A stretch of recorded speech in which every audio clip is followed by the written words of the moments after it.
Hello everyone, मेरा नाम है अमन श्रीवास्तव। और इस वीडियो में गाइज हम लोग जो 15 जून का द हिंदू है उसके एडिटोरियल का एनालिसिस करेंगे। ठीक है, उसको समझने की कोशिश करेंगे। ठीक है, तो हम लोग का गाइज जो पहला एडिटोरियल हम लोग समझेंगे उसका टाइटल है and the war on Russia Ukraine conflict. ठीक है, इसका जो सब हेडिंग है गाइज वो लिखा है Russia has the primary responsibility to push for the peaceful settlement with Ukraine. ठीक है, इस पर बताया गया गाइज जो बैटल ऑफ सर्वेडोनेट्स्क है। ठीक है, सर्वेडोनेट्स्क वाला जो बैटल है वो अपने फाइनल फेज में एंटर कर गया है। जब रशिया ने जो लास्ट ब्रिज है बिटवीन टू सिटी, कौन कौन से दो सिटी, सेवेरोडोनेट्स और लिस्चांस्क, इसको डिस्ट्रॉय कर दिया। ठीक है, इसके बाद क्या हुआ गाइज जो 80% सिटी है इसको ये चला गया रशिया के कंट्रोल में।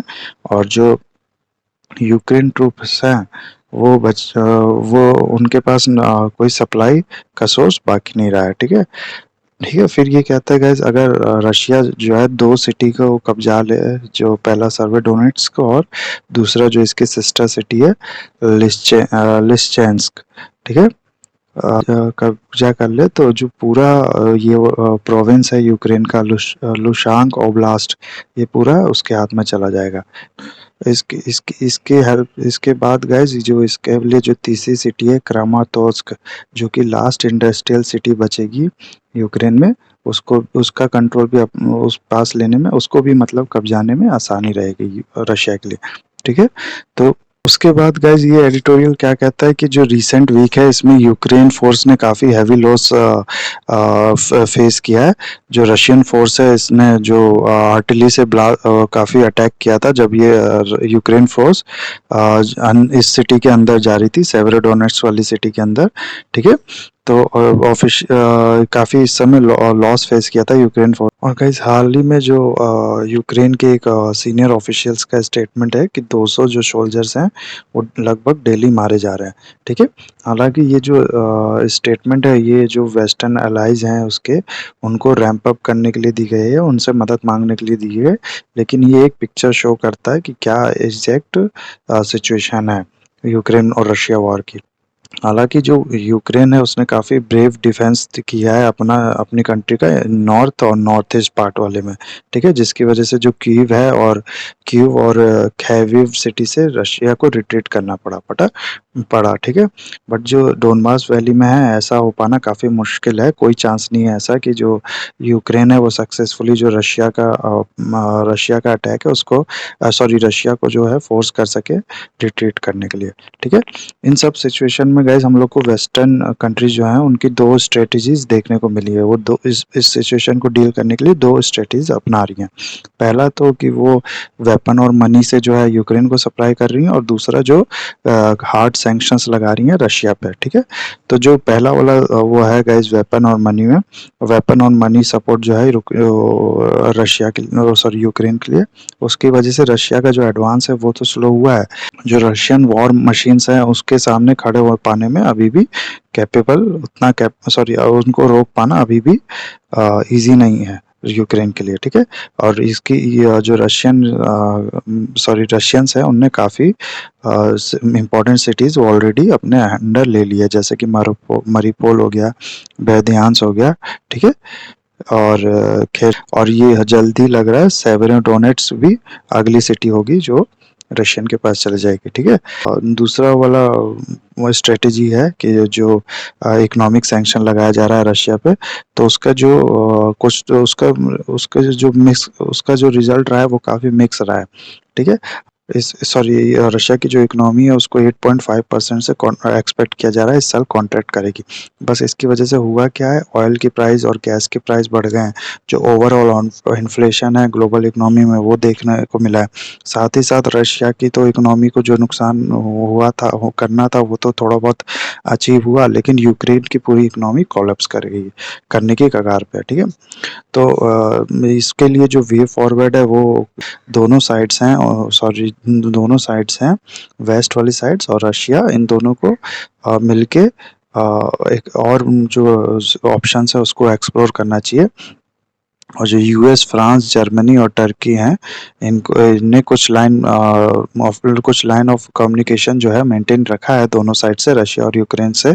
प्लस पर इनको और भी पुश करना चाहिए दोनों साइड्स को कि ये जो है टॉक करें, और जो अपनी जो टॉक करें, और जो ये सिचुएशंस है उनको सुधारने में वो करें, और उनको सुधारने के लिए कदम लें, ठीक है। और रशिया की जो है उसकी प्राइमरी रिस्पॉन्सिबिलिटी है कि इस जल्दी से जल्दी ये जो सिचुएशंस है, सॉरी ये जो वॉर है की सिचुएशंस है, इसको ख़त्म करे। और क्योंकि उसी की वजह से क्या हुआ है कि जो वर्ल्ड है वो devastating security and economic crisis की ओर बढ़ा है, ठीक है। अगला जो गाइस हम लोग का आर्टिकल है उसका टाइटल है cold comfort on inflation and government intervention. तो ये आर्टिकल गाइस है इकोनॉमी से रिलेटेड। ये जो इन्फ्लेशन की कंडीशन है उसको उसके बारे में लिखा गया है इस आर्टिकल में, ठीक है। और इसका जो सब हेडिंग दी गई है वो है कि despite the easing of retail inflation there is no room for complacency. तो जो इन्फ्लेशन का जो इन्फ्लेशन है उसका भले नंबर थोड़ा डाउन हुआ है रिसेंटली मई के मंथ में, लेकिन जो कोई रूम नहीं है हम लोग के पास कॉम्प्लेसेंसी को लेके। कॉम्प्लेसेंसी मतलब आराम करने के लिए या संतोषजनक होने का कोई वो मतलब नहीं है अभी भी, ठीक है। तो ये कहता है कि जो अथॉरिटीज हैं उनको अभी भी लेजर फोकस्ड रहना पड़ेगा अगेंस्ट द बैटल जो है इन्फ्लेशन के खिलाफ, ठीक है। तो स्टार्ट करते गए ये एडिटोरियल। सबसे पहले ये कहता है कि जो रीसेंट इन्फ्लेशन नंबर है वो थोड़ा असंतोषजनक है, थोड़ा आरामदायक है, ठीक है। Show softening in pace of price gains. जो प्राइस का जो इंक्रीज है उसके में थोड़ा सॉफ्टनेस दिखा है, थोड़ा रेट ऑफ इंक्रीज है वो कम हुआ है, ठीक है। और जो इससे क्या होगा, जो ऑफिशियल्स है उनको थोड़ा वो मिलेगा, आराम मिलेगा, थोड़ा खुश होंगे ऑफिशियल्स कि उनके द्वारा लिए गए एक्शन जो है उसका इंटरवेंशन जो उनके द्वारा लिए गए इंटरवेंशन जो है वो सही डायरेक्शन में काम कर रहे हैं, ठीक है। जो सीपीआई इन्फ्लेशन है वो अप्रैल के महीने में था 7.79 और मई में है 7.04। सीपीआई आपको पता होगा कंज्यूमर प्राइस इंडेक्स है, ठीक है। अगर नहीं पता होगा तो इसके लिए भी मैं बाद में टाइम मिलेगा तो मेरे को मैं वीडियो बनाऊंगा, अलग से वीडियो बना के इसके लिए डाल दूंगा। तो ये अप्रैल में था 7.79% और मई में जो है 7.04%। तो ये आप देख लीजिए कितना कम हुआ है, 0.75% का कम हुआ है, मतलब 75 बेसिस पॉइंट का डिक्रीज हुआ है, ठीक है। अप्रैल वाला जो डाटा था 7.79%, ये 95 मंथ हाई था, ठीक। पर गाइस इसमें ये बता पाना कि ये आरबीआई का जो इंटरवेंशन है उसने 40 बेसिस पॉइंट जो है 40 बेसिस पॉइंट का रेट में जो है कट किया था अर्ली मई के महीने में। तो ये बता पाना मुश्किल है कि ये उसकी वजह से है या फिर जो 21 मई को सेंटर ने डिसीजन लिया था कि एक्साइज ड्यूटी वो कम कर देगा पेट्रोल के लिए 8% और डीजल के लिए 6%, तो उसकी वजह से है, ठीक है। प्लस ये ऑथर कहते हैं कि जो ये 21 मई वाला सेंटर का डिसीजन है ये मोस्ट प्रोबेबली जो है इसका इमीडिएट इम्पैक्ट है, ये जो इन्फ्लेशन कम हुआ है वो। फिर गाइस सीपीआई सीपीआई में आपको पता है कि अलग अलग वो होते हैं, सब क्लासेस होते हैं सीपीआई में, सॉरी सब क्लासेस कहेंगे या सब इंडेक्सेस होते हैं, ठीक है। सीपीआई इंडेक्स के अंदर सब इंडेक्स होते हैं कई सारे। तो उसमें जो ट्रांसपोर्ट एंड कम्युनिकेशन का इंडेक्स है उसमें भी 137 बेसिस पॉइंट का डिक्रीज हम लोग को देखने को मिला है, ठीक है। 100 बेसिस पॉइंट मतलब 1% होता है, ठीक है। तो 137 मतलब 1.37% का जो इन्फ्लेशन है CPI transport and communication category में वो कम हुआ है, ठीक है। तो जो ट्रांसपोर्ट और कम्युनिकेशन कैटेगरी का जो सीपीआई था वो 137 बेसिस पॉइंट स्लो डाउन हुआ है, ठीक है। और स्लो डाउन होके जो मई का है डाटा वो है 9.54%, ठीक है। मई 2022 में 9.54% सीपीआई है, ठीक है। ये सीपीआई ट्रांसपोर्ट एंड कम्युनिकेशन जो है गाइस ये वाकई में मैटर करता है, क्योंकि अगर आप वेटेज में देखें तो इसका टोटल वेटेज 8.59% है इस सब इंडेक्स का, ठीक है, सीपीआई ट्रांसपोर्ट एंड कम्युनिकेशन का। तो वेटेज के हिसाब से केवल दो ही और इससे बड़े जो सॉरी इससे ज़्यादा वेटेज रखने वाले इंडेक्स वो हैं, ठीक है। इनसे ज़्यादा वेटेज रखने वाला इंडेक्स है। पहला सीरियल्स वाला हो गया और दूसरा हाउसिंग वाला हो गया, ठीक है। और ये जो गाइज इससे पता चलता है सीपीए, ट्रांसपोर्ट और कम्युनिकेशन वाले इंडेक्स है हम लोग को, जो फ्यूल का प्राइस है एट पंप पे क्या उसमें कितना इंक्रीज हो रहा है उसके बारे में डाटा ये शो करता है, ठीक है। और आप अगर क्लोजर लुक दें इस पे तो आपको खुद हम लोग को खुद देखेगा कि जो ये इंडेक्स है सीपीआई वाला, ये थोड़ी ही देर के लिए डाउन हुआ है और फिर से ये क्विकन करेगा, फिर से बढ़ना शुरू करेगा, ठीक है। भले ही थोड़ा स्लोअर रेट पे इंक्रीज हो, ठीक है। रूरल कंज्यूमर जो है गाइस, तो क्या होता है गाइस, हम लोग को पता है कि जो रूरल हाउस होल्ड्स हैं उनकी परचेजिंग पावर कम है, ठीक है। प्लस उनका जो एग्रीकल्चर है उसमें भी बहुत ज़्यादा योगदान है फ्यूल का, तो उनको फ्यूल का नीड ज़्यादा है फॉर देयर एग्रीकल्चर वर्क, ठीक है। तो इसके कम होने की वजह से ट्रांसपोर्ट एंड कम्युनिकेशन के इंडेक्स डाउन होने की वजह से जो उनका टोटल खर्चा है वो लगभग 42% तक अफेक्ट 42 बेसिस पॉइंट तक स्लो हो सकता है ईयरली बेसिस पे, ईयर ऑन ईयर बेसिस पे, ठीक है। जो गाइस क्रूड ऑयल का इंपोर्ट है इंडिया के लिए, उसके प्राइस में अगर हम बात करें तो उसके प्राइस जो है अप्रैल से 8.5% का इंक्रीज हो चुका है, ठीक है। उसका जो कॉस्ट है उसमें, ठीक है। तो ये 10 पिछले 10 साल में हाईएस्ट इंक्रीज है। रुपीस जो है वो भी रिकॉर्ड लो पे है अगेंस्ट डॉलर। तो इस समय ये अनवाइज होगा कि जो गार्ड है, यानी जो इंटरवेंशंस लिए हैं अथॉरिटीज़ ने, उसको उससे पीछे हटे या फिर उसमें थोड़ा चेंज करें, ठीक है, ठीक है। प्लस गाइस जो सी एफ पी आई है, यानी कंज्यूमर फूड प्राइस इंडेक्स, उसमें केवल 34 बेसिस पॉइंट का स्लो देखा गया है। और जो अभी वैल्यू है उसकी 7.97, यानी अभी मतलब मई की बात कर रहे हैं हम लोग, मई 2022 में, ठीक है। और जो सिटी कंज्यूमर्स है उनने एक्चुअली में क्या देखा है कि जो फूड प्राइस है उनको थोड़ा ज़्यादा पड़ा है, तो उनने गेन देखा है, ठीक है। फूड प्राइस इंडेक्स में, फूड प्राइस में थोड़ा गेन देखा है। और urban C F P I है वो बड़ा है, कम होने की वजह 11 बेसिस पॉइंट का राइज देखा गया उसमें, ठीक है, ठीक है। और मई में इसकी वैल्यू थी urban C F P I की 8.2%। अंडर सीपीआई का जो फूड एंड बेवरेजेस का इंडेक्स है, सीएफपीआई अलग है और सीपीआई के अंदर भी जो फूड एंड बेवरेजेस एक अलग सब इंडेक्स है, ठीक है। तो ये दो अलग अलग इंडेक्स है, इसको कम वो मत कीजिएगा। सब इंडेक्स है guys CPI food and beverage, उसमें 9 में से 12 आइटम्स में हम लोग ने जो है इंक्रीज देखा है, उसके इन्फ्लेशंस में भी इंक्रीज देखा है, ठीक है। 12 में से 9 आइटम की जो इन्फ्लेशन है उसमें इंक्रीज देखा गया, ठीक है। जिसकी वजह से मंथ ऑन मंथ इन्फ्लेशन जो है वो 30 बेसिस पॉइंट का हो गया है फ्रॉम अप्रैल। अप्रैल के बाद जो मई का में इंक्रीज है 30 बेसिस पॉइंट का हो चुका है। और जून तो अभी चल ही रहा है, तो जून का डाटा तो आया नहीं होगा, ठीक है। तो फिर वेजिटेबल और मीट की बात करें तो वेजिटेबल में 18.3% का इंडेक्स देखा गया, और जो इसमें मीट एंड फिश में 8.23% का। तो फूड एंड बेवरेज के अंदर ये, और वेजिटेबल की बात करें तो गैस इसमें 18.3% का प्राइस इंक्रीज देखा गया। और जो मीट एंड फिश की बात करें तो इसमें 8.23% का प्राइस इंक्रीज देखा गया। ये दोनों गाइज मैं ईयर बेसिस पे बात कर रहा हूँ, मंथली बेसिस पे नहीं बात कर रहा हूँ। इससे पहले मैंने जितना बात किया है वो मंथली बेसिस पे बात किया है, ठीक है।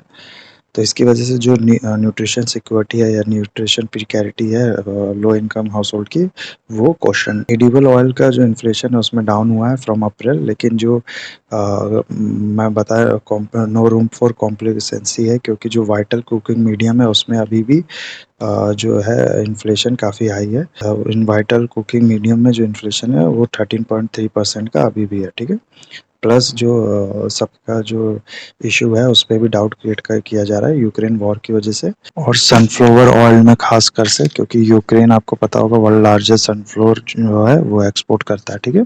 इसके बाद गाइस WPI की बात करें तो हेडलाइन WPI है, उसमें भी इंक्रीज देखा गया, 15.9% का इंक्रीज देखा गया। तो उसमें उसकी वजह से भी कोई खास हम लोग को आराम नहीं मिला, ठीक है? फिर आरबीआई का जो कंज्यूमर कॉन्फिडेंस सर्वे है, ये शो करता है कि जो हाउसहोल्ड्स हैं, हाउसहोल्ड्स की जो एक्सपेक्टेशंस है उसमें वो हाउसहोल्ड की जो एक्सपेक्टेशंस है ओवर 1 ईयर प्राइस लेवल में, वो भी डिटेरोरेट किया गया है कि 1 ईयर प्राइस लेवल की जो एक्सपेक्टेशन थी कि अगले साल प्राइस लेवल थोड़ा कम होगा, वो भी डिटेरोरेट किया है, ठीक है? और इसलिए गाइस ये सजेस्ट करता है, जो ऑथर सजेस्ट करते हैं कि अथॉरिटीज़ जो हैं उनको अभी भी लेज़र फोकस होना चाहिए और उनका जो टारगेट है अगेंस्ट इन्फ्लेशन उसमें, और अभी भी there is no room for complacency. अगला जो हम लोग का एडिटोरियल है गाइस, उसका टाइटल है malnutrition in India, worry in modern scenario, ठीक है? तो इसमें गाइस जो इंडिया के माल न्यूट्रिशन का जो स्टेटस है उसके बारे में बात की गई है, ठीक है? तो इसको हम लोग समझने की कोशिश करते हैं, ठीक है? इसका गाइस एक सब हेडिंग है जिसमें लिखा है कि countries response to it burden of malnutrition. Of course ये इंडिया की बात कर रहा है, ठीक है? The countries response to its burden of malnutrition, growing anaemia has to be practical and innovative. फिर कहता है गाइस ये आर्टिकल कि गुड न्यूट्रिशन जो है वो उसके पास पावर है कि वो जो प्रेजेंट और फ्यूचर की जो जनरेशन है उनको एम्पावर कर सके, ताकि वो अपने अलग-अलग फील्ड्स में अच्छा परफॉर्म करें, ठीक है? और इंडिया का जो ग्रेटेस्ट ट्रेजर है वो इसके पीपल है, ठीक है? स्पेशली वुमेन और चिल्ड्रन। बट आज़ादी के 75 साल बाद भी हम लोग देखते हैं कि मेजॉरिटी जो है उनमें से वो इतना डाइट नहीं अफोर्ड कर पा रही कि अपनी जो न्यूट्रिशन नीड है उनको फुलफिल कर सके, ठीक है?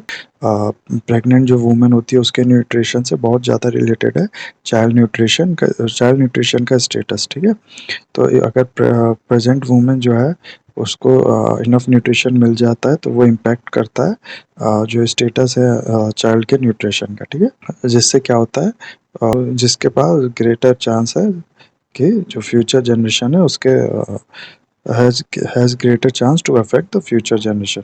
तो जो प्रेग्नेंट वुमन है उसका न्यूट्रिशन काफ़ी हद तक इम्पैक्ट करता है जो स्टेटस ऑफ चाइल्ड न्यूट्रिशन। और गाइस अंडर नरिश चाइल्ड जो होता है वो स्टडी में भी परफॉर्म नहीं कर पाता अच्छे से, और जॉब प्रॉस्पेक्ट्स भी उसके पास कम हो जाते हैं, जिसकी वजह से हम लोग क्या देखते हैं कि जो कंट्री का डेवलपमेंट है वो बहुत हद तक इम्पैक्ट करता है, ठीक है? और ऐसी कंट्रीज जिसका वर्कफोर्स मेंटली और फिजिकली अफेक्टेड होगी तो जाहिर सी बात है उसका जो डेवलपमेंट है वो इम्पैक्ट करेगा, ठीक है? इसकी वजह से जो वर्क डेवलपमेंट कैपेसिटी है इंसान की प्लस कंट्री का जो डेवलपमेंट है वो डिक्रीज हो जाता है, ठीक है? और गाइस फिर ये कहते हैं कि जो मार्जिनल इम्प्रूवमेंट है वो देखने को मिला है पास्ट डिकेड में, ठीक है? Some progress in tackling the malnutrition among children and women have been made. तो कुछ प्रोग्रेस लास्ट डिकेड में ओवर पास्ट डिकेड में हम लोग को देखने को मिला है कि इसको टैकल करने के लिए कुछ प्रोग्रेस हुआ है, बट इसका जो रिजल्ट है वो काफ़ी मॉडेस्ट है, ठीक है? डिस्पाइट हम लोग के पास जो हम लोग में जो पॉवर्टी है वो भी डिक्लाइन हो रहा है, और जो सेल्फ सफिशिएंसी या फूड में वो भी हम लोग के पास है, फिर भी जो इसका ओवरऑल इम्पैक्ट है अमंग द ओवरऑल इम्पैक्ट है over the malnutrition of women और चिल्ड्रन में, इसमें केवल हम लोग को मॉडेस्ट इम्प्रूवमेंट या केवल बहुत कम इम्प्रूवमेंट देखने को मिला है। गवर्नमेंट का आपको पता होगा काफ़ी गवर्नमेंट प्रोग्राम्स भी इससे रिलेटेड है, तो इन सब के बाद भी काफ़ी मार्जिनल इम्प्रूवमेंट ही देखने को मिला है। और नेशनल फैमिली हेल्थ सर्वे 5 जो है वो भी यही बोलता है कि केवल मार्जिनल इम्प्रूवमेंट ही हम लोग को देखने को मिला है इन डिफरेंट न्यूट्रिशन इंडिकेटर में, ठीक है? और कुछ स्टेट्स तो ऐसे हैं कि जिसमें इस समय का जो कुछ स्टेट तो ऐसे हैं जिसमें इस समय चिल्ड्रन ज़्यादा अंडर नरिश्ड हैं कंपेयर टू लास्ट 5 ईयर्स। 5 साल पहले जितने अंडर नरिश्ड थे उससे ज़्यादा इस समय अंडर नरिश्ड है। इन प्रोग्राम्स और इन सेल्फ सफिशिएंसी फूड और बाकी सब फैक्टर के होने के बावजूद भी, ठीक है? फिर ये एडिटोरियल बात करता है स्टनिंग, वेस्टिंग और एनीमिया की। स्टनिंग गाइस वो होता है जिसका स्टनिंग का मतलब होता है guys low height for the age, ठीक है? अगर किसी तो NHFS यानी नेशनल हेल्थ फैमिली सर्वे 4 में जो स्टनिंग रेट था वो था 38.4%, ठीक है? और जो NHFS 5 में 35.5%, तो इसमें थोड़ा सा हम लोग को इम्प्रूवमेंट देखने को मिला है। लेकिन 13 स्टेट गाइस ऐसे हैं, 13 स्टेट और यूटी जिसमें स्टंटेड पॉपुलेशन जो है चिल्ड्रन की वो इंक्रीज की है, ठीक है। और कौन कौन से इंपॉर्टेंट स्टेट है उनमें से, उनमें 13 में, जैसे गुजरात हो गया, महाराष्ट्र हो गया, वेस्ट बंगाल, केरला, ये सब उन लिस्ट में। ठीक है।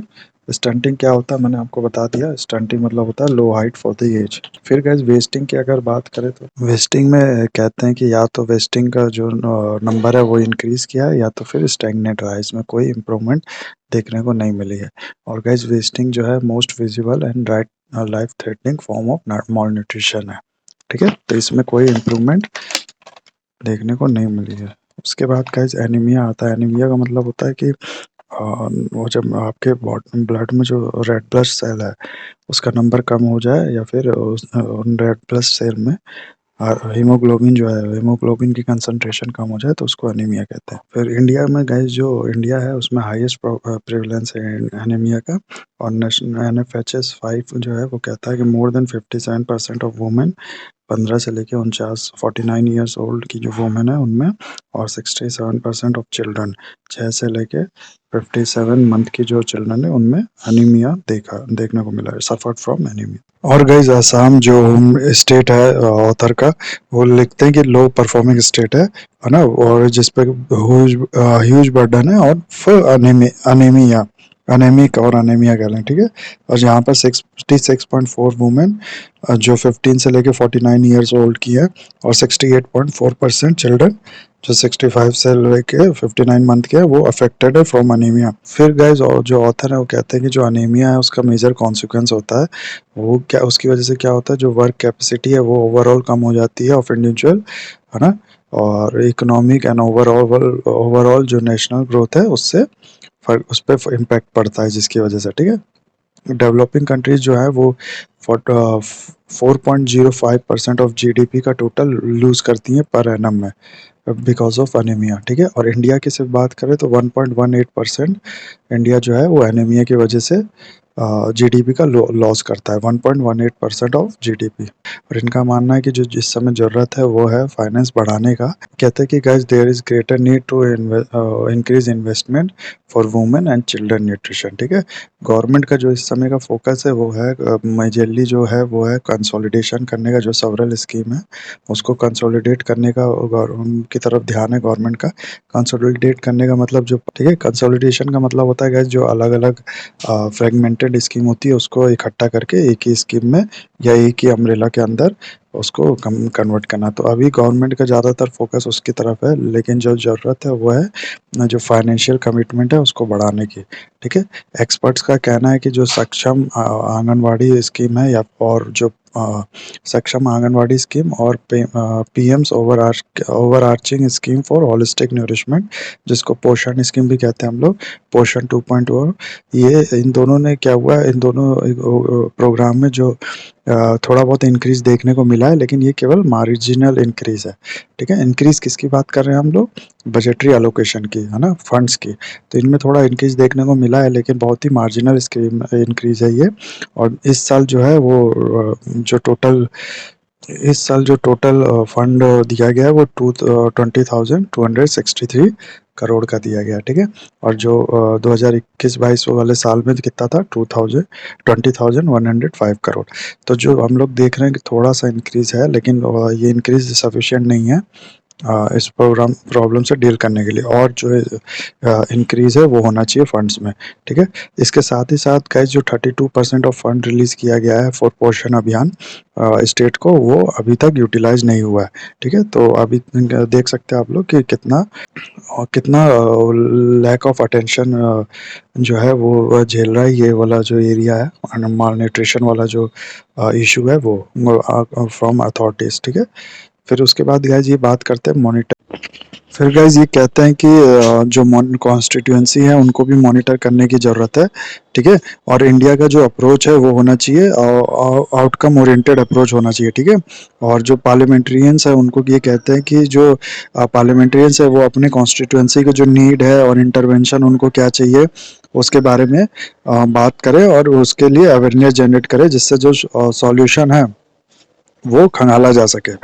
और जो गाइज जो एंगेजमेंट है वो जो गाइज फिर ये कहते हैं कि जो एंगेजमेंट है वो भी होना चाहिए वनरेबल ग्रुप जो है, जैसे कि एल्डरली, प्रेग्नेंट वुमेन हो गई, और या फिर वो जिनको स्पेशल नीड चाहिए और यंग चिल्ड्रन, इन सब के साथ डायरेक्टली भी इंगेजमेंट होना चाहिए, ठीक है, जिससे लास्ट माइल डिलीवरी जो है वो इंश्योर किया जा सके, और लास्ट माइल डिलीवरी वो इंश्योर किया जा सके, और इसके खिलाफ, इसके लिए जो लोगों में है वो भी अवेयरनेस बढ़े, ठीक है। और इससे क्या फ़ायदा होगा कि गाइस जब उनसे एंगेजमेंट होगी, जिससे उसकी हेल्प से प्रॉपर प्लानिंग और इम्प्लीमेंटेशन ऑफ प्रोग्राम जो है वो ग्रास रूट लेवल पे भी हो सकेगा, जिससे उसके बाद उसको बड़े लेवल पे यानी डिस्ट्रिक्ट लेवल पे और या फिर नेशनल लेवल पे उसको किया जा सकेगा, ठीक है।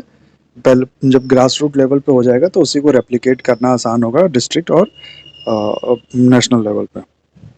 फिर ये कहते हैं कि विथ बेसिक एजुकेशन और जनरल अवेयरनेस के अगर लोगों के अंदर होगा तो इंडिविजुअल जो है वो खुद से एक एजेंट बन जाएगा, एजेंट ऑफ चेंज बन जाएगा, ठीक है। जो इंडिविजुअल है वो खुद से एजेंट ऑफ चेंज बन जाएगा। और जो वेरियस स्टडीज़ है वो बताती है कि जो काफ़ी जो वेरियस और कहते हैं कि जो गाइज और वेरियस स्टडी से, और गाइज ये कहते हैं कि जो वेरियस स्टडी है उससे पता चलता है कि जो मदर के एजुकेशन है उसका कोरिलेशन है improved access and compliance with nutrition intervention among childrens. हमें इंश्योर करना चाहिए कि जो हमारी यंग पीपल है उन पर कॉम्पिटिटिव एडवांटेज हो, उनके पास कॉम्पिटिटिव एडवांटेज हो इस फील्ड में, न्यूट्रिशन और हेल्थ के फील्ड में एटलीस्ट, ठीक है। और भी स्टेप्स जो लिए जा सकते हैं उसकी बात करते हैं, तो ऑथर का मानना है कि जो गाइज ऑथर का मानना है कि एक प्रॉपर परफेक्ट प्रोसेस होना चाहिए जिससे हम लोग मॉनिटर और इवेल्युएट कर सके प्रोग्राम जितने हैं उनको और जो चैलेंजेस है उनको, ठीक है। और जो न्यू और एग्जिस्टिंग न्यू या फिर जो पहले से कमिटीज है उनको, और रिलेवेंट स्टैंडिंग कमिटी जो है इनसे रिलेटेड, उनको डेलिब्रेट करना चाहिए इफेक्टिव पॉलिसी डिसीजन, और जो स्कीम है उनको, जो स्कीम्स है उसके बारे में, और न्यूट्रिशन स्टेटस अक्रॉस स्टेट, इन सब के बारे में उनको। और गाइज ये कहते हैं कि जो न्यू कमिटीज़ हो गई या फिर ऑलरेडी एग्जिस्टिंग कमिटी है या फिर जो इससे रिलेटेड स्टैंडिंग कमिटीज़ है, इनको इस सब में डिबेट करना चाहिए, डेलिब्रेट करना चाहिए, जो पॉलिसी डिसीजंस है और या फिर मॉनिटर और या फिर इम्प्लीमेंटेशंस ऑफ स्कीम है, इन सब पे डिबेट, इन सब पे फोकस करना चाहिए और इस पे डेलिब्रेट करना चाहिए, ठीक है। फिर ये कहते हैं कि गाइस कंट्री का जो रिस्पॉन्स है जो वो है प्रैक्टिकल होना चाहिए और इनोवेटिव होना चाहिए, जो कि क्रिटिकल है जो इंडिया को है माल न्यूट्रिशन फ्री बनाने के लिए और अनेमिया फ्री बनाने के लिए, ठीक है।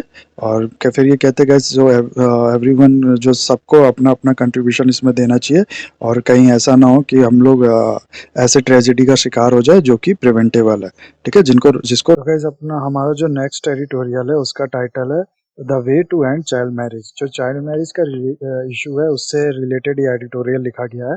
इसका एक सब हेडिंग भी है जो है कि लेगलिस्टिक approach, legalistic approach might become a counterproductive if women schooling or skill not enhance। तो guys ये इसका जो मेन थीम है वो इससे रिलेटेड है कि जो हाल ही में गवर्नमेंट ने ड्राफ्ट बिल पास किया है, सॉरी पार्लियामेंट ने जो ड्राफ्ट बिल इंट्रोड्यूस हुआ है related to increasing the age of marriage, कुछ सवाल उठाए गए इस एडिटोरियल में और उसके बारे में बात की गई है। तो चलिए इसको समझने की कोशिश करते हैं, ठीक है।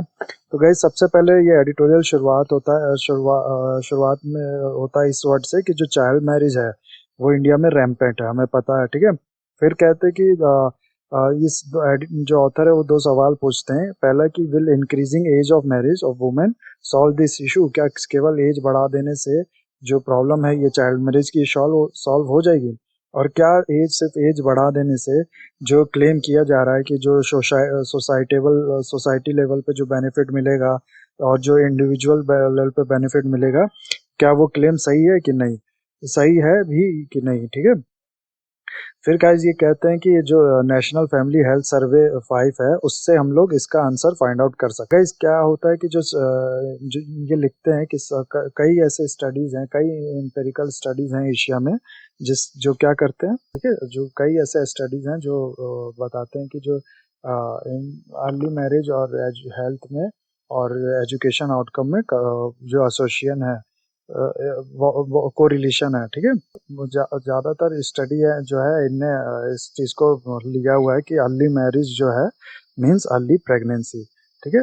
और लैक ऑफ एंटीनेटल केयर। तो ज़्यादातर स्टडीज जो है इस चीज़ को प्रिज्यूम करके चलती हैं कि जो अर्ली मैरिज है वो अर्ली प्रेगनेंसी को रिजल्ट करेगा और फिर वो उसके क्या होगा, लैक ऑफ एंटीनेटल केयर होगा, ठीक है, जिससे हाई मैटरनल मॉर्बिडिटी और मोर्टिलिटी हो देखने को मिलेगा, ठीक है।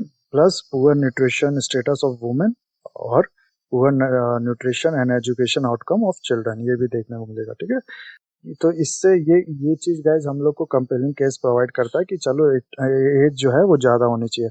बट अगर इस चीज़ को हम लोग बहुत क्लोज से देखें, बट गाइज अगर क्लोज रीडिंग करें हम लोग जो एविडेंस का, तो हम लोग को देखने को मिलेगा कि एसोसिएशन तो है कि चाइल्ड अर्ली मैरिज से जो है हेल्थ पे असर पड़ता है, लेकिन साथ ही साथ एक और फैक्टर है जो बहुत ज़्यादा इग्नोर किया जा रहा है, ठीक है।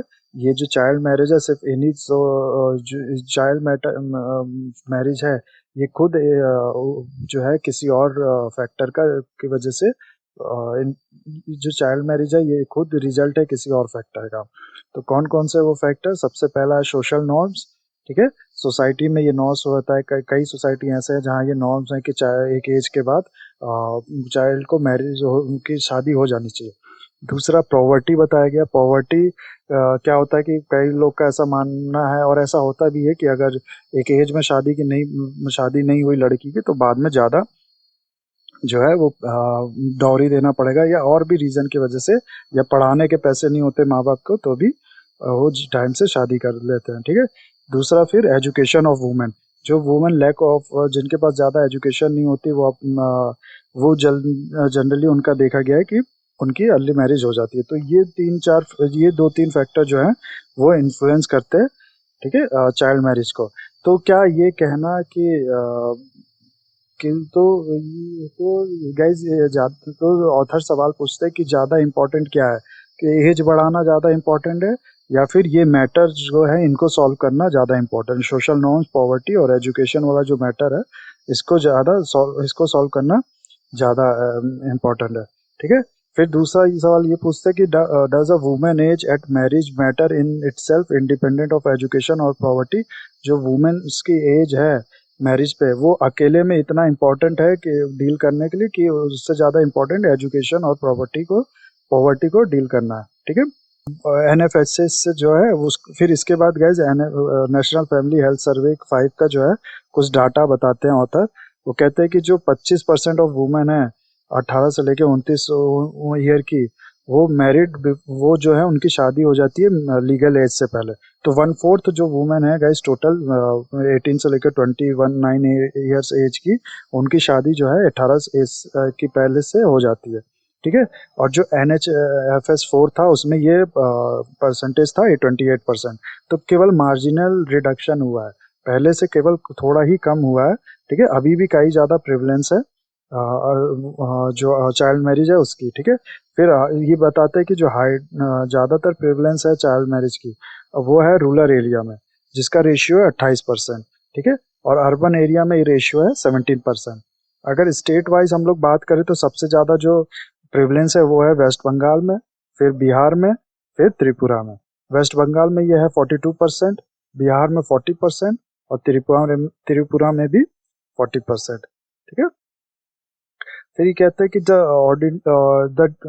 The decrease in child marriage has been partially addressed in this highest prevalence states.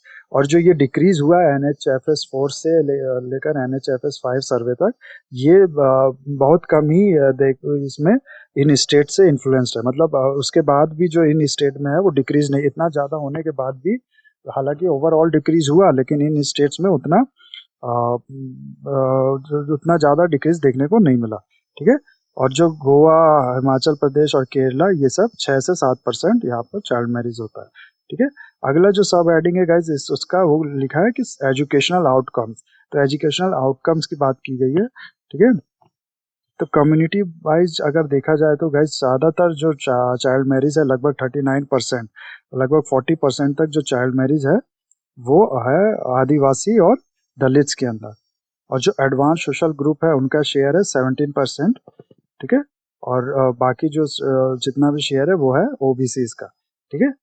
और अगर वेल्थ से और चाइल्ड वेल्थ और हाउस होल्ड वेल्थ और चाइल्ड मैरिज का रिलेशन देखें तो गैस 58% जो पुअरेस्ट हैं, पूरे साउथ हाउस होल्ड हैं, उनमें उनमें 40% चाइल्ड मैरिज देखा गया है, ठीक है। और जो मिडिल 50% का ग्रुप है उसमें 40%, और जो टॉप 10% है उसमें सिर्फ 2% का चाइल्ड मैरिज देखने को मिला। एजुकेशन के अकॉर्डिंग देखें तो केवल 2% गाइज ऐसे हैं, ऐसे केसेस हैं जिनमें जो चाइल्ड मैरिज के, जिनमें जो लड़की है, जो वुमेन है या फिर जो गर्ल है, वो 12 इयर्स ऑफ एजुकेशन उसने कंप्लीट किया है। तो आप लोग यहाँ देख सकते हैं कि जो ज़्यादातर जो चाइल्ड मैरिज है वो उन्हीं केस में है जिसमें लड़की ने जो 12 इयर्स ऑफ एजुकेशन भी नहीं कंप्लीट किया है, और मोस्टली जो सोशली और इकोनॉमिकली डिसएडवांटेज ग्रुप से बिलोंग करती हैं, ठीक है। तो गाइज ये काफ़ी इंटरेस्टिंग है जानना कि ये अगर हम लोग एजुकेशन बढ़ा दें, education sorry year of schooling जो है वो बढ़ा दें तो उससे क्या इम्पैक्ट पड़ेगा चाइल्ड मैरिज पे। तो इसमें गाइज ऑथर कहते हैं कि इसमें जो ऑथर है गाइज वो कहते हैं कि जो इलिटरेट वुमेन है, इलिटरेट वुमेन या फिर और जो 5 इयर्स ऑफ स्कूलिंग जिनने किया है उनमें जो एवरेज एज है मैरिज की वो 17 है, ठीक है, 17 इयर्स। और जो जिनने 12 इयर्स जो कंप्लीट किया उनमें जो एवरेज एज अगर हम लोग निकाले तो वो आती है 22 इयर्स की। तो इससे हम लोग ये पता चलता है अगर हम लोग ईयर्स ऑफ स्कूलिंग बढ़ा दें तो जो चाइल्ड मैरिज का वो है उसमें काफ़ी, इससे हम लोग को गाइज जो ईयर्स ऑफ स्कूलिंग और जो चाइल्ड मैरिज है उसमें रिलेशन पता चलता है, ठीक है। फिर बात करते हैं गाइज जो provision of child marriage amendment bill है 2022 में जो लाया गया है, जो फिक्स करता है 21 ईयर एज मैरिज के लिए लड़कियों की। तो ये ऑथर कहते हैं कि क्या सिर्फ एज बढ़ा देना without any increase in education और उनके जो न्यूट्रिशन उस पे न्यूट्रिशन लेवल पर फोकस किए हुए ये कोई सोसाइटी में इम्पैक्ट डालेगा या नहीं। तो गाइज ये जो नेशनल फैमिली हेल्थ सर्वे है इसके डाटा के अकॉर्डिंग जो इलिटरेट वुमेन की अगर हम लोग बात करें, इलिटरेट वुमेन्स में उन वुमेन्स की बात करें जिनकी 18 ईयर से पहले शादी हो गई, 27% जो वुमेन है वो अंडर वेट है, ठीक है। और अगर 21 बिफोर 21 ईयर्स की बात करें तो उसमें 24% वुमेन जो है वो अंडर वेट है, ठीक है। 1 पॉइंट। फिर gap between marriage and pregnancy की बात करें तो गाइस जो 18 साल से कम उम्र में शादी करती हैं उनमें 2-2.5 साल का गैप लगभग देखने को मिलता है, ठीक है। और जो 21 साल से कम पहले शादी करती है उनका 1.6 ईयर का गैप देखने को मिलता है बिटवीन मैरिज एंड प्रेगनेंसी में, ठीक है। और नंबर ऑफ चाइल्ड की बात करें तो गाइस जो 18 साल से कम ईयर वाली एज है कि वो लड़कियां, उनमें लगभग 2.4 एवरेज नंबर ऑफ चाइल्ड होते हैं, ठीक है। एवरेज की बात करें हम लोग, जाहिर सी बात है 0.4 चाइल्ड तो होगा नहीं, या तो एक बच्चा होगा या तो नहीं होगा, ठीक है। और जो 21 साल से पहले शादी करती है उनका 1.4 नंबर ऑफ चाइल्ड होते हैं, ठीक है, एवरेज नंबर ऑफ चाइल्ड, ठीक है। तो ये इलिटरेट वुमेन की बात करें। अब अगर हम लोग उन वुमेन्स की बात करें जो 12 इयर्स ऑफ स्कूलिंग कंप्लीट कर चुकी हैं तो उनमें से जो अंडर वेट है बिफोर 18 साल से कम उम्र की शादी करने वाली केवल 14% ऐसी वुमेन है जो अंडर वेट है। और यही 21 साल से कम की जो बात करें तो 13% ऐसे हैं जो अंडर वेट है, ठीक है। एनीमिया की बात करें तो 54% ऐसी वुमेन है जो कम है जो 18 साल से कम उम्र की शादी की है वो एनीमिया का शिकार है, ठीक है। और 21 साल से कम वाली वुमेन 50% एनीमिया की शिकार है, 21 साल से कम में शादी करने वाली, ठीक है। और इलिटरेट में गाइज एक पॉइंट हम लोग ऐड करना भूल गए, जो इन दोनों केस में बिफोर 18 और बिफोर 21 में दोनों केस में जो एनीमिया की शिकार है वो लगभग बराबर ही है, 64% का रेशियो है दोनों में, 64% का वैल्यू है दोनों में, वुमेन जो है एनीमिया का शिकार है, ठीक है। और इसमें अगर लिटरेट में हम लोग गैप बिटवीन मैरिज और एज की बात करें, सॉरी मैरिज एंड प्रेगनेंसी की बात करें तो बिफोर 18 ईयर्स में उससे पहले शादी करने वाली वुमेन्स में 2.6 ईयर का गैप देखने को मिला है। और जो बिफोर 21 ईयर्स वाली वुमेन में, बिफोर 21 ईयर्स से पहले शादी करने वाली वुमेन में एज में शादी करने वाली औरतों का जो गैप देखा गया वो 1.7 ईयर्स का देखा गया। ठीक है। अगर नंबर ऑफ चिल्ड्रन की हम लोग बात करें तो जो पहला केस है 18 ईयर से कम उम्र वाली वुमेन पे, उसमें एक नंबर केवल एक बच्चा उनका एवरेजली होता है, ठीक है। और जो 21 साल से ज़्यादा की वाली 21 साल से पहले शादी करने वाली है उनमें 1.6 जो है average number average number of child होते हैं, ठीक है। तो अगर इन दोनों की क्रॉस कंपैरिजन की बात करें किसमें सॉरी तो हम लोग इन दोनों के क्रॉस कंपैरिजन की बात करें 18 साल से पहले शादी करने वाली इलिटरेट वुमेन में और 21 साल से पहले शादी करने वाली लिटरेट वुमेन में, ठीक है। 18 से पहले illiterate and secondary education complete करने वाली लिटरेट जो है उनकी बात करें तो कितना आप लोग डिफरेंस देख सकते हैं, ठीक है। इसमें सामने दिख रहा है जो जो अंडर वेट की बात करें तो 27% है पहले केस में और दूसरे में 13%। तो वे फॉरवर्ड में ऑथर कहते हैं कि जो हेल्थ डिविडेंड है विद हेल्थ डिविडेंड है जो एज के बढ़ाने से मैरिजेबल एज के बढ़ाने से होगा वो इमिनेंट नहीं है, ठीक है। बिना एजुकेशन पे काम किए वुमेन्स के और बिना वुमेन के एजुकेशन और स्किल्स पे काम किए जो यील्ड है वो बिना वुमेन्स के एजुकेशन और स्किल पे काम किए इसका जो यील्ड है for better health and nutrition outcomes का वो लीस्ट लाइकली है, ठीक है। बहुत कम का चांसेस है और जो अगर हम लोग इनके एजुकेशन और उस पर काम करें तो इसको जो इसका लाइक्लीहुड है वो बढ़ाया जा सकता है, ठीक है। और ज़्यादातर चांसेस है कि अगर हम लोग ऐसा करते हैं कि बिना एजुकेशन और स्किल्स पे काम किए वुमेन के सिर्फ एज बढ़ा दिया गया तो इसका हो सकता है एडवर्सली इम्पैक्ट पड़ जाए पुअर्स और इलिटरेट वुमेन पे, इलिटरेट फैमिलीज पे, ठीक है। जो फैक्ट है गाइज वो ये है कि इस समय भी 1/4 वुमेन जो है 18 से लेकर 29 एज की वो चाइल्ड मैरिज का शिकार होती हैं, मतलब है कि 18 से पहले उनकी शादी हो जाती है, ठीक है। तो इसका मतलब है कि इससे हम लोग को क्या पता चलता है कि सिर्फ एज बढ़ा देने से जो चाइल्ड मैरिज है उसको फुल्ली प्रिवेंट नहीं किया जा सकता क्योंकि अभी भी जो लीगल एज है वो 18 है। तो लीगल एज 18 होने के बाद भी जो 1/4 वुमेन ऐसी हैं जो 18 से पहले जिनकी शादी होती है, ठीक है। तो सिर्फ एज बढ़ाने से सिर्फ लीगलाइजेशन से उसका कोई इम्पैक्ट नहीं पड़ेगा। ज़्यादातर जो बेनिफिट है वो उसके लिए हम लोग को एजुकेशन पे काम करना पड़ेगा और एटलीस्ट 12 इयर्स ऑफ एजुकेशन जो है वो वुमेन्स को देनी पड़ेगी, ठीक है। और फिर एग्जांपल दिया है गाइस बांग्लादेश के केस का, ठीक है। इसमें ऑथर कहते हैं कि ये कहते हैं गाइस कि जो बांग्लादेश है वो बहुत बड़ा क्लियर एग्जांपल है कि जो वुमेन की एजुकेशन बढ़ाना और जो स्किल्स बढ़ा देने से उनके लिए बनाने से उनकी एम्प्लॉयबिलिटी भी बढ़ती है और जो चाइल्ड मैरिज है वो भी कम होता है, ठीक है। जिससे जो हेल्थ और न्यूट्रिशन में उनको फ़ायदा मिलता है, ठीक है।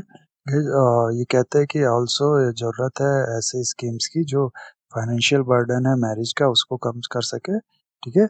लेकिन जिसका एलिजिबिलिटी क्राइटेरिया है वो लिंक्ड होना चाहिए एजुकेशन अटेनमेंट से। गाइस जो स्कीम थी जननी सुरक्षा योजना एनजीएल्स जो अगेंस्ट ओपन डिफिकेशन थी उससे हम लोग को काफ़ी लेसन मिला है, ठीक है। और उससे हम लोग को जो लेसन मिला है उसको हम लोग यूज़ कर सकते हैं इन इश्यूज़ में भी, ठीक है।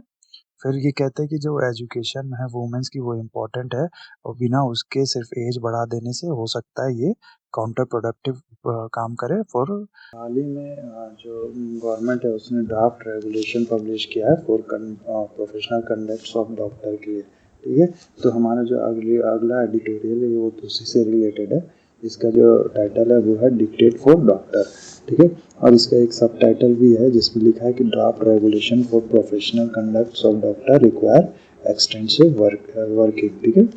तो ये गाइस इससे जो रिलेटेड इश्यूज हैं किससे जो रेगुलेशंस हैं ड्राफ्ट रेगुलेशन है किसके लिए प्रोफेशनल कंडक्ट के लिए उससे जो रिलेटेड इशू है उसमें उसकी बात की गई है इसमें, ठीक है। तो ये कहता है कि जो नेशनल मेडिकल काउंसिल ने अभी हाल ही में पब्लिश किया है ड्राफ्ट रेगुलेशन और ये प्रपोज करता है जो प्रोफेशनल कंडक्ट ऑफ डॉक्टर्स है। और साथ ही साथ अभी जो ड्राफ्ट है उसने इनवाइट किया है कमेंट लोगों से जून 22 तक जो कमेंट है वो लोग अपने दे सकते हैं उससे रिलेटेड। तो उसी में लिखा है ऑथर ने कि जो चैप्टर 2 और 6 है इसका ड्राफ्ट रेगुलेशन का, वो डील करता है प्रोफेशनल कंडक्ट ऑफ डॉक्टर, ठीक है, डॉक्टर्स, और duties of magistrate medical practitioners toward patients and responsibility of doctor to each other and responsibility of doctor to public allied health professional, ठीक है, plus professional misconduct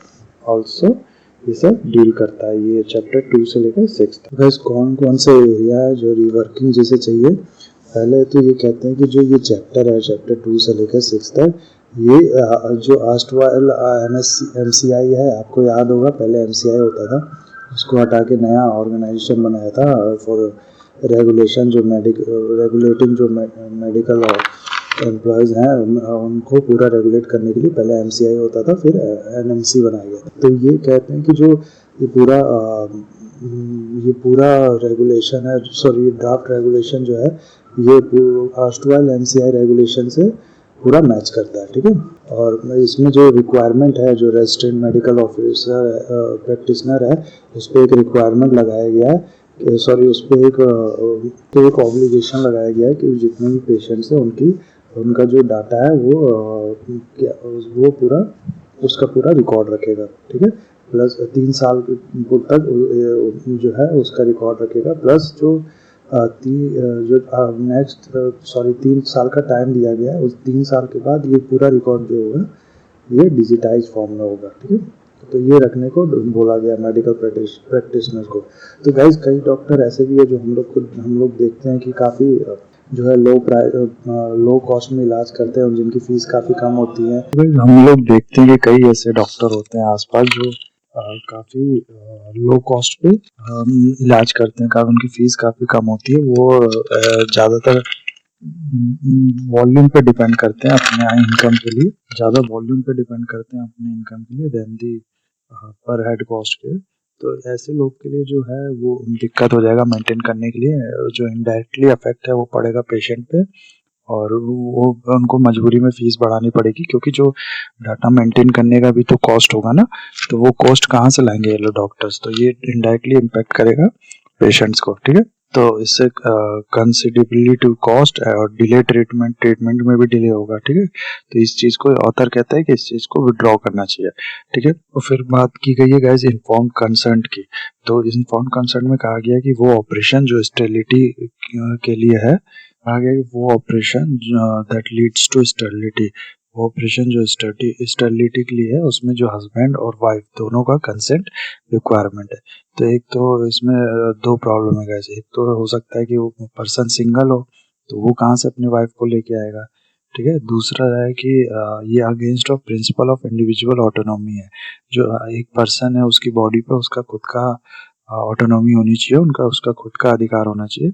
तो अगर wife से या फिर हस्बैंड से अपने पार्टनर से कंसल्ट लेना, तो ये अगेंस्ट है प्रिंसिपल ऑफ इंडिविजुअल ऑटोनॉमी। तो इसलिए इसको कहा है ऑथर ने, इट मस्ट बी रीड्राफ्टेड, ठीक है, इसमें चेंज करना चाहिए। इन चैप्टर के बाद गाइस कुछ गाइडलाइंस दिए हैं, ठीक है। जो गाइडलाइंस है वो curious mix of templates of certificate and extensive instruction, इसके मिक्स हैं गाइडलाइंस, है ना। अगर आप देखेंगे गाइडलाइंस तो ऐसा लगेगा कि जो टेम्पलेट्स ऑफ सर्टिफिकेट और एक्सटेंसिव इंस्ट्रक्शन को मिक्स करके लिखा गया, ठीक है। जो गाइडलाइन 3 है गाइस उसमें ये देखा गया कि NMC कोड जो है ऑफ मेडिकल एथिक्स, उसमें से जो चरक शपथ है उसको ड्रॉप कर दिया गया और जो वापस रिटर्न किया गया डिक्लेरेशन ऑफ जेनेवा कन्वेंशन पे। तो इसको गाइस ऑथर जो है एक वेलकम स्टेप कहते हैं, एक वाइज मूव कहते हैं। इंडिया जो है वो फाउंडिंग मेंबर है मेडिकल एसोसिएशन ऑफ वर्ल्ड का, और जो उसका ड्राफ्ट है वो भी medical association of world, sorry India जो है वो फाउंडिंग मेंबर है वर्ल्ड मेडिकल एसोसिएशन का। तो जो इस ड्राफ्ट है, जो ये डिक्लेरेशन है, इसके ड्राफ्ट में भी इंडिया का रोल है, तो इसको ये वाइज मूव कहते हैं। और फिर ये कहते हैं गाइस जो गाइडलाइंस है ऑन कंटिन्यूअस प्रोफेशनल डेवलपमेंट, ये रिसेंबल करता है एक एडिक्ट होता है गाइस, एक ऑर्डर दिया जाता है, उसमें आपने सुना होगा अशोका एडिक्ट वगैरह, ठीक है। तो जो गाइडलाइंस है ऑन कंटिन्यूअस प्रोफेशनल डेवलपमेंट में, ये एक एडिक्ट को रिसेंबल करता है, एक एडिक्ट की तरह लगता है, ठीक है। और जो ऑथर कहते हैं जो कंटिन्यूइंग एजुकेशन का वाला जो कंटिन्यूइंग एजुकेशन वाला जो इशू है वो मस्ट बी सेंसिटिव होना चाहिए और नीड ऑफ प्रैक्टिसिंग डॉक्टर पे डिपेंड करना चाहिए, ठीक है। और ये कॉलेज एजुकेशन को रिपीटेशन की मात्र एक रिपीटेशन नहीं होना चाहिए, ठीक है। ये सेंसिटिव होना चाहिए और जो डॉक्टर्स हैं उसकी नीड के हिसाब से होना चाहिए। तो इस चीज में गाइस ऑथर कहते हैं कि स्कूल टीचर अप्रोच के कोई रिक्वायरमेंट नहीं था और ये जो गाइडलाइंस है ये एक एडिक्ट की तरह लिखा गया है, जैसे कि कोई ऑर्डर दिया जा रहा है, तो इसकी कोई जरूरत नहीं थी इसमें, ठीक है। जो कंटिन्यूइंग मेडिकल एजुकेशन प्रैक्टिशनर जो है वो मेडिकल प्रैक्टिशनर जो है वो खुद से वाइज होते हैं, खुद से वो जो है सीख करते हैं नॉलेज और यूज करते हैं वो वैरायटी ऑफ मीडिया। सबसे इजी जो है वो easy availability of high quality content on internet, YouTube वगैरह पे, ठीक है। और जो रीनेम किया गया है, पहले इसको बोला जाता था कंटिन्यू मेडिकल एजुकेशन, अब इसको कंटिन्यूइंग प्रोफेशनल डेवलपमेंट। तो ये जो रीनेमिंग है इससे ब्यूरोक्रेटिक अप्रोच है जो है उसकी भी इससे भी झलक आती है ब्यूरोक्रेटिक अप्रोच की, ठीक है। तो वो भी ऑथर कहते हैं। और गाइस एक जो ड्राफ्ट है वो कहता है कि जो कमेटी है, एक कमेटी होगी वो डिसाइड करेगी कौन जो है इम्पार्ट कर सकता है नॉलेज, और वो जो नॉलेज है वो किस जो कंटेंट है उस नॉलेज का वो भी क्या होगा। तो ये सारा कमेटी डिसाइड करेगी। तो इससे क्या होगा गाइस इससे क्या होगा गाइस ये वाला जो रिस्ट्रिक्शन है गाइस, की जो कमेटी है वो डिसाइड करेगी। इससे क्या होगा गाइस, ये फाउंडेशन ले डाउन करेगा। कुछ रेंट सीकर जो है वो क्या जो कंटेंट है उसको सेल करना शुरू कर देंगे और जो प्रोफेशनल्स है उनके पास कोई ऑप्शन नहीं रह जाएगा बजाय इसको खरीदने के, ठीक है। तो इसको भी जो ऑथर है इस पे भी सवाल उठाते हैं कि इसकी जरूरत नहीं थी, ठीक है। फिर गाइज यूएस का अगर आप लोग एग्जांपल देखें तो यूएस में क्या हुआ है कि जो रीसर्टिफिकेशन वाला वो है, आपको पता होगा यूएस में डॉक्टर को प्रैक्टिशनर को 8 साल बाद रीसर्टिफिकेट लेना पड़ता है। तो उससे क्या हुआ है कि 2000 से ये वाला सिस्टम है, हर 8 साल वाला लेना पड़ता है। उसका जो मेजर बेनिफिशियरी हुआ है वो कौन है, वो कॉर्पोरेट प्रोग्राम्स है, ठीक है। तो ना पेशेंट को फायदा हुआ है ना डॉक्टर्स को फायदा हुआ है, सबसे ज्यादा फायदा जो है कॉर्पोरेट प्रोग्राम्स को हुआ है।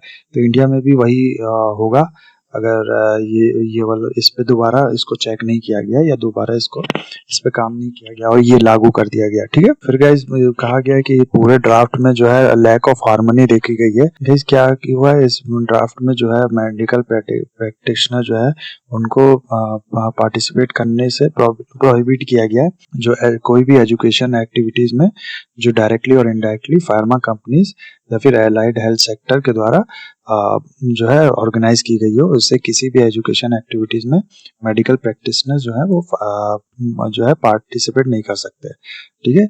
और इनको सर्वली रिस्ट्रेंट करना पड़ेगा access to the latest development. तो गाइस ये बेसिकली किया गया है कि जो रेगुलेट करने के लिए जो डील हो जाती है या फिर जो कमीशन वाला काम करते हैं डॉक्टर्स कि एक पर्टिकुलर कंपनी की मेडिसिन लिखेंगे या फिर एक पर्टिकुलर डिवाइस लिखेंगे उससे कमीशन मिलेगा, तो इसको रेगुलेट करने के लिए किया है। तो ये सही है कि जो फार्मा कंपनीज और डिवाइस मेकर है ये इन्फ्लुएंस करते हैं डिसीजन मेकिंग। गाइस जो इंफॉर्मेशन का फ्लो है उसको रिस्ट्रिक्ट करना ठीक नहीं है, अनलाइकली। और ये कहा जा रहा है कि ये कहना है इनका ऑथर का कि unlikely to counter this influence, इस इन्फ्लुएंस को काउंटर करने में जो सक्सेस हो ऐसा कम ही चांस है, ठीक है। तो ये ज्यादा बेटर होता अगर सिर्फ गाइडलाइंस इसमें प्रोवाइड की जाती, ना ही कि इन लोग को रिस्ट्रिक्ट किया जाता, ठीक है। और गाइस जो गाइडलाइंस है ऑन सोशल मीडिया में उसमें प्रोहिबिट किया गया है कि जो स्कैन इमेज है और उसको एक्सरेज वगैरह की जो स्कैन इमेज है उसको भेजने से, तो ये भी अनडिजायरेबल है और ये भी कम्युनिकेशन को रोकेगा और इसको रीथिंकिंग में करना चाहिए, ठीक है। ऑन टेलीमेडिसिन की अगर बात करें तो गाइस जो गाइडलाइंस है टेलीमेडिसिन को लेके वो मोर लाइक अ ब्रीफिंग पेपर है, ठीक है। ज्यादातर एक ब्रीफिंग पेपर की तरह बजाय गाइडलाइंस की तरह, ठीक है। It is one of the most elaborate section, ये सबसे बहुत हद तक एक इलेबोरेट सेक्शन, बहुत ज्यादा इलेबोरेट सेक्शन है, ठीक है। और ज्यादातर जो है रिपीटेशन इसमें दिखाया गया, ठीक है। बट ये इसको अच्छा फ्रेमवर्क, गुड फ्रेमवर्क प्रोवाइड करता है जो मेडिकल कंसल्टेशन है उसमें, ठीक है। मेडिकल कंसल्टेशन के लिए, ठीक है गाइस ये फ्रेमवर्क, बट ये अच्छा फ्रेमवर्क प्रोवाइड करता है ऑफ मेडिकल कंसल्टेशन जो कॉमन बन गया था पैंडेमिक के टाइम में। ठीक है, आपको पता होगा टेलीमेडिसिन कितना कॉमन हो गया था, लोग बाहर निकल नहीं रहे थे तो टेलीमेडिसिन का ही ज़्यादा यूज़ कर रहे थे, घर से ही बैठ के कंसल्ट कर रहे थे डॉक्टर से। ठीक है, तो ये अच्छा फ्रेमवर्क प्रोवाइड करता है। गाइस, जो लैक ऑफ हार्मनी की बात बोली गई है वो इसलिए कहा जा रहा है कि अगर लैक ऑफ हार्मनी जो बोला है ऑथर ने, वो इसलिए कहा है कि जो अगर पहला पार्ट देखे रेगुलेशन का तो टिपिकली ब्यूरोक्रेटिक टाइप का है, और जो guidelines on comprehensive professional development जो है वो है ज़्यादातर स्कूल मार्च एयर की तरह। ठीक है, टीचर स्टूडेंट वाले की तरह, वो एक टीचर स्टिक की तरह है। ठीक है, स्कूल आर्म एयर की तरह जैसे होता है वो है।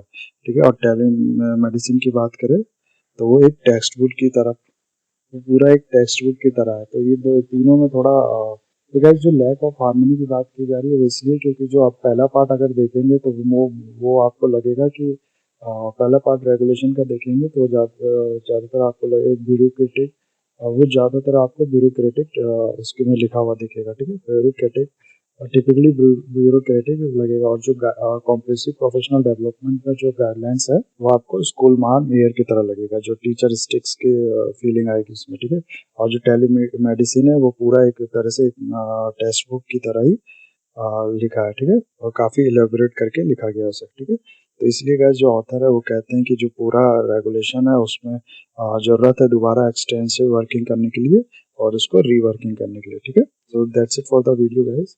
आई होप आपको ये पूरा एडिटोरियल आज के हिंदू का समझ में आया होगा। ठीक है, have a nice day, take care.